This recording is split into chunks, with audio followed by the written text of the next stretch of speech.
mulai hidup yang ya. Nah, terima kasih Buya buat penjelasan. Ya kalau hidup baru mah dalam artian bukan sekedar mau kawin ya, mau kawin. Yang namanya kehidupan baru hari ini adalah kehidupan baru. Yang sudah lewat adalah kehidupan masa lalu. Jadi setiap saat itu kita selalu menghadapi hidup yang baru.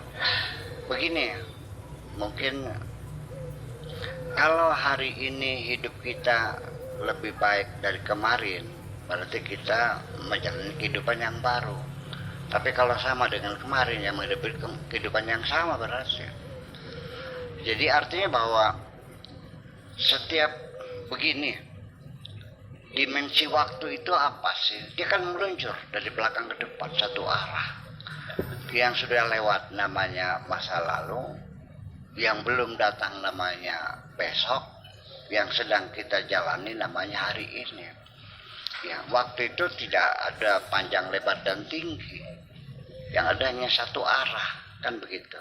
Nah, per detik, per menit, itu setiap langkah, sekarang kayak detik sekarang, ini baru, bukan yang kemarin, bukan yang detik tadi. Dan itu kita jalani semuanya. Bahkan bukan hanya badan kita sendiri, fisik kita sendiri yang sekarang ini adalah badan kita yang baru. Badan kita yang dulu waktu lahir sudah nggak ada. Badan kita 10 tahun yang sudah nggak ada. Sel-sel yang ada dalam tubuh kita ini semuanya sel baru.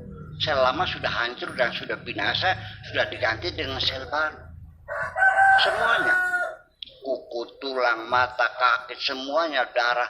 Darah kita kan ini darah baru yang tercipta belum lama. Yang lama sudah mati, sudah diganti. Ya. Sadar nggak seperti itu? Setiap hari itu 18 miliar sel yang rusak akibat kita beraktivitas. Itu diganti setiap hari.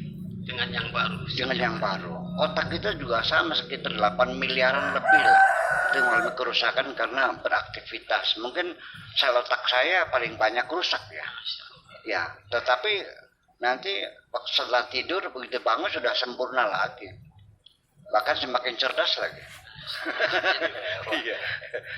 Ya, tapi kalau sel otak mah semakin jarang dipakai, semakin original, harganya mahal. Karena jarang dipakai sih. Gitu.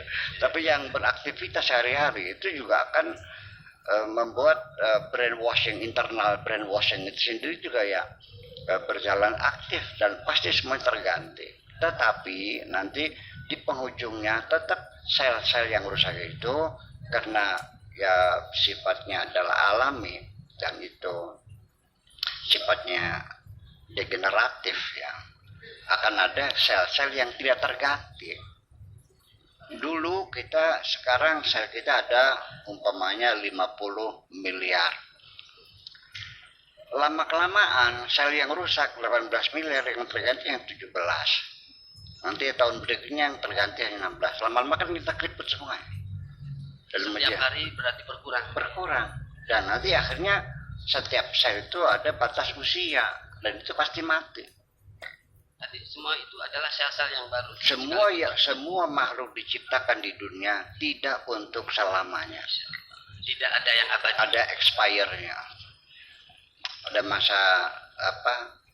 masa berlakunya. Saya sekarang mungkin termasuk ini mungkin expire-nya sudah lewat. Ini mah dapat bonus saja. bonusnya banyak lagi ya. Ya tidak bisa dihindari, nggak ada obatnya, nggak ada hormonnya, nggak ada suntikannya. Bagaimana supaya sel tubuh kita terganti semuanya, tetap akan berkurang, terus menyusut, dan pada akhirnya dalam ujungnya adalah sudah tidak bisa lagi diperbarui. Ya, itu sudah ada. Ya kita memproduksi barang aja, makanan itu kan ada masa expire, ada luar saya tanggal berapa. Ada.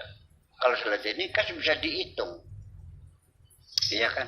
Semua barang yang kita produksi makan itu punya batas waktu tertentu. Tergantung gitu. Ada yang sebulan, 2 bulan, tergantung makanannya. Semua punya ukurannya. Jadi apa saja yang namanya hidup di dunia ini adalah hanya sifatnya sementara.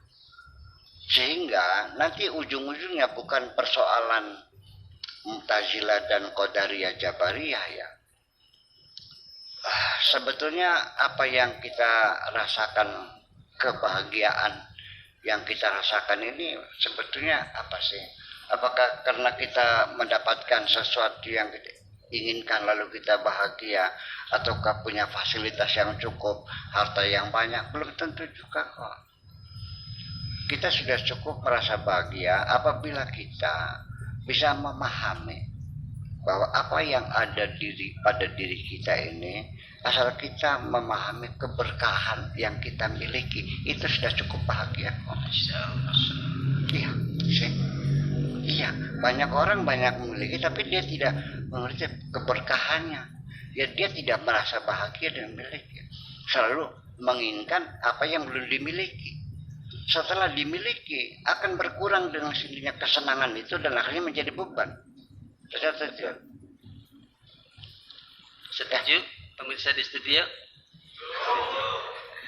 Tapi kebanyakan kita Buya, mohon maaf, tidak menyadari bahwa ternyata setiap hari kita menemukan hal-hal yang baru. Dan bagaimana upaya kita supaya hal yang baru itu bisa memotivasi semangat yang baru, bisa memotivasi satu prestasi yang baru. Iyalah. Upaya-upaya apa yang harus kita lakukan? Ya, hidup jangan stagnan lah. Hanya dinamika hidup itu seperti ini. Ya tentu kualitasnya harus berbeda. Yang penting gini aja lah, jangan sekali-kali kita begini, merasa melihat orang kaya bisa nyumbang uang banyak. Kamu juga bisa memberikan kebaikan sekecil apapun, dan Allah akan menghitungnya tidak dengan kalkulator kamu. Allah punya kalkulator yang super ini. Iya, mana mungkin orang nyumbang 5.000 lebih hebat daripada nyumbang 5 juta. Kan Allah melihat yang nyumbang siapa? Ini Bitarmi. Ya, ini miliarder. Ya beda dong.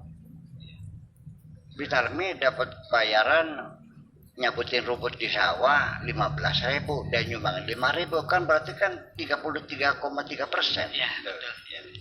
Anda setelah punya uang, ya kan begitu, 3 miliar.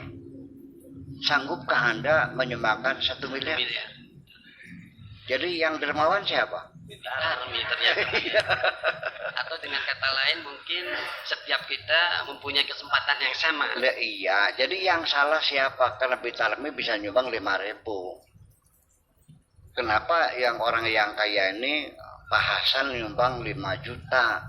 Kenapa 5 juta? Bitarmi 5 juta? Yang dihitung bukan jumlahnya. Toh nanti pada akhirnya Allah mengatakan yauma la tanfa'u malu wala banun. Hartamu, anak cucumu, semuanya tidak akan dikoreksi. Yang dikoreksi adalah hatimu.